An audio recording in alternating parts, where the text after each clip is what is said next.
In this video, I'll be sharing with you my personal experience in dealing with the global health crisis over the last 6 to 8 months being quarantined at home. I'll share with you some lessons that I've learned about myself, as well as some new habits and routines that I've started to implement to help me get back on the right track. I'm by no means saying that this is a great time. I have it better than a lot of people. I'm very fortunate that I even have the luxury to speak to you like this. The point here is not to just say how great I am about everything, is to just share an authentic message with you about how a normal person has made efforts to adapt and adjust during an uncertain period. This is just Michael Nicastro speaking in his room with his dog on the floor. Ooh, see? Okay, back to the video.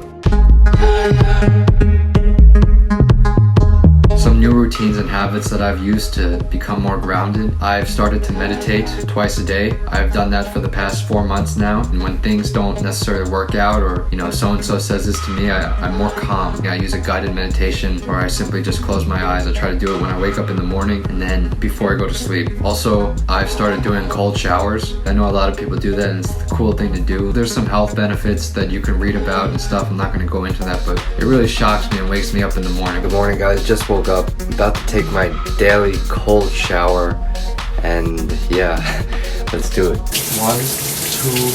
3, 4, 5. And number 3 is journaling. To reinforce my meditation in the morning, I have also been journaling and writing down what I am manifesting. So I also create checklists every day of items to be done. I've also been doing some type of physical activity each day. It could be as little as doing 20 push-ups, do some push-ups, some stretches. I started doing yoga and Pilates, which was a fun experience for me. I tried them, moving my body a little bit each day. Aside from that, something that's been very important to me to help unlock my cultural identity is language learning, specifically Italian and Mandarin. I've studied these languages pretty hardcore at certain stages of my life, but what they say, the maxim is true. If you don't use it, you lose it. And I haven't been practicing a lot. Recently, I've been reviewing Italian and Chinese almost every day for about 15 to 30 minutes to an hour. So the language learning, that's just for me, but if you have another skill or goal that you want to improve on, I highly recommend take a small step. You don't have to do a big step, small step. 15 minutes, 10 minutes, do that every day. 5 lessons that I've learned during this time. Point number 1, our lives have moved to a virtual space. So your job, whether it be a corporate office job, has moved to virtual meetings, appointments, presentations. Service businesses are shifting to an online marketplace. Restaurants focus more on delivery and takeout. I think it's also clear that we're moving into the age of information. Let me give you an example. In the past, when you were in elementary school, you had to memorize a lot of information, like what is the capital of Montana? And I don't even know the capital of Montana, but maybe back in the day when I was forced to memorize it, I could spit that out. But right now, I don't remember it. Let me Google it right now. What is the capital of Montana? Helena. So you see what I'm saying? That mental capacity, that mental bandwidth that you had to memorize it in the past, you no longer need to. You have the internet, you have Siri, you can just go ahead and ask. So I think that energy, that brain power can be diverted to more creative aspects of your life. You don't need to spit things out like that. You can figure it out online. That connection with information, it's all at our fingertips now. Also how we interact and socialize, sporting events, theater, restaurants. What's next after that? Online dating is pretty popular now. I mean, I'm swiping on it sometimes just because I can't meet someone at a bar or a club, which society deemed as the right place to meet someone. With the loud music and lights and stuff, you can't even see them anyways. If you want to see someone and see their face and see their expression, how is a nightclub or a dark bar with loud music and lights a good place to really get to know someone? I feel like you're just numb to the whole experience, but that's a side tangent. Anyway, I moved to virtual social experiences and e-commerce has happened. Point number 2, I think during this time period, we've all had a lot of time to go within ourselves, at least I have, and really think about what's important. A lot of the things that you used to worry about, like going to Starbucks and having 2 pumps of vanilla syrup in your oat milk latte, used to be a deal breaker for your Monday morning. If you're that type of person anyway, I probably don't want to talk to you. You see what I'm saying? It really puts in perspective what's important in your life, and everyone has different values. I'm not telling you what's important, but for me, my family and friends have been very important. And also, I realized that I don't have many friends. And the relationships that I have, I try to take care of and put effort into. But what you must understand is that some relationships come and go, and they serve their times. Don't always try to hold on to something that's breaking. But the people that really care about you, people that are happy for you when something goes well, and also supportive when something goes wrong, they will really show themselves. People have, in a sense, taken off their mask, and now you see who they really are as a person. Your friends that you thought were your friends are not really your friends. Think about someone. Like, I've had several relationships in the span of this past couple months. They've just like disintegrated it out of my life, and I got upset, but it's okay. There's gonna be more of a separation between people that are more positive and high vibrational and other people that are low negative.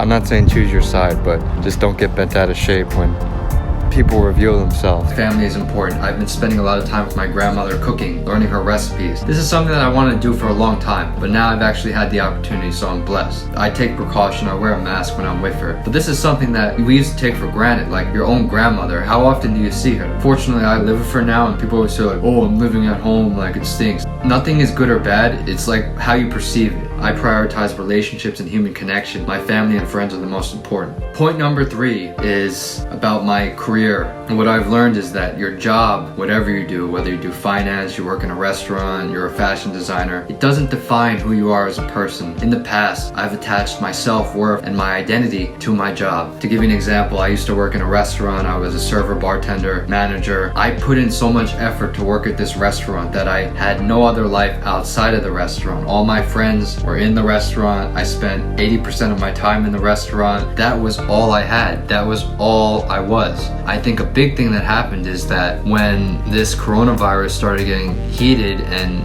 we experienced shutdowns and a lot of jobs started to lay off people, people did not know what to do with themselves, including myself. As a restaurant employee, when that is taken away from you and all the restaurants are closing down, where do you go from there? Do you have a plan B? Probably not. Like, I didn't have a plan B at the time. That's what's tough about it. You're kind of being forced to change, forced to adjust to something that you've invested so much of your time and energy into, and then it's taken away from you. That is something big. Your job doesn't define who you are. I'm not just Michael Nicastro, restaurant guy. I'm Michael Nicastro, someone that likes to take care of people and share food and beverages. I have other tools up my sleeve.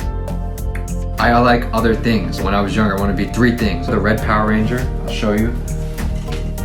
The Red Power Ranger, a DJ, and also a chef. Music has always been something that I've been interested in, but I've never had the courage to pursue. It's a goal of mine to get more in tune in music. Aside from that, I've explored other avenues that I never thought that I could do. One of them is videography, shooting video. This is something that I've learned. I had a lot of fun doing, and it's a way for me to be artistic and be creative and fuel that energy. I've also been cooking more at home, cooking with my grandmother, cooking with my mother. It's a way for me to be creative. Exploring what you're passionate about, that's the real zest of life. I feel like our society shuns artists and people that have creative endeavors, and I know that finances are tough sometimes for them, but I think with everything there needs to be a balance with your passions and also with responsibilities based on your situation. It's great to embrace the arts and things that really make you happy and put a smile to your face. I highly recommend doing that because it'll help you feel better, especially during this time period. So if you like drawing, painting.